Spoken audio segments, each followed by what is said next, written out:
امی امی ہماری تمام سہیلیوں کے بھائی ہیں اور ہمارا کوئی بھائی کیوں نہیں ہے؟ ماں مسکرائی اور بولی اللہ دے گا۔ کب دے گا امی؟ جب اللہ کو منظور ہوگا۔ ان سب کی دعا قبول ہوئی، اللہ کی رحمت کو جوش آیا اور بہنوں کو بھائی مل گیا۔ بہنوں کے لیے بھائی سے زیادہ وہ ایک جیتا جاگتا گڈا تھا جس کے ساتھ وہ دن بھر کھیلتی، اس کے ناز اٹھاتی، ماں سے زیادہ وہ اس کا خیال رکھتی۔ وقت گزرتا رہا، اب بہن بھائی اسکول جانے لگے تھے۔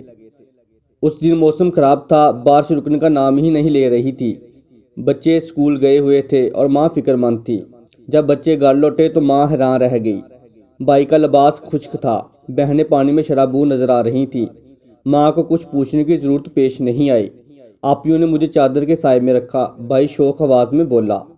ماں مسکرائی اور بولی بہنوں کے اس اثار کو یاد رکھنا بیٹا۔ ماں بہت گہری بات کر گئی تھی، وہ سمجھ نہیں پایا۔ وقت گزر رہا تھا، ہر کوئی شادی شدہ تھا۔ ایک دن بھائی نے بہنوں سے کہا میں اکیلا وارث ہوں اور تم دونوں کو اپنے حصے سے دستبردار ہونا پڑے گا۔ دونوں بہنوں نے ایک دوسرے کی جانب دیکھا اور چپ ہو گئیں۔ کچھ آنسو پلکوں سے چھلکے مگر اپنے آنسو بھائی سے چھپا لیے۔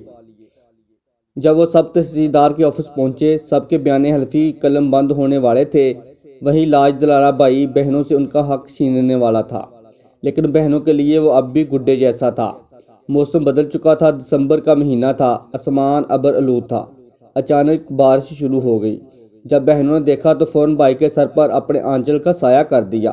یہی وہ لمحہ تھا کہ اچانک ایک جھماکہ ہوا۔ بھائی کو بچپن کی برسات یاد آ گئی کہ بھائی چھاتے کے سائے میں تھا اور بہنیں بارش میں بھیگ رہی تھیں، اور ماں کے وہ الفاظ یاد آ گئے کہ بہنوں کے اس اثار کو یاد رکھنا بیٹا۔ ماں کی بات آج سمجھ آ گئی۔ قدم لڑکھڑا گئے، نیچے بیٹھ گیا، رونے لگ گیا، بہنوں کے قدموں میں گر گیا۔ نظر آسمان کی جانب اٹھ گئی، اللہ سے توبہ کرنے لگ گیا کہ اس کریم ذات نے ناانصافی کرنے سے بچا دیا۔ اللہ ہم سب کو ہدایت دے۔ اس طرح کی مزید سبق آموز اور اردو کہانیوں کے لیے ہمارے چینل کو سبسکرائب، ویڈیو کو لائک اور شیئر کریں۔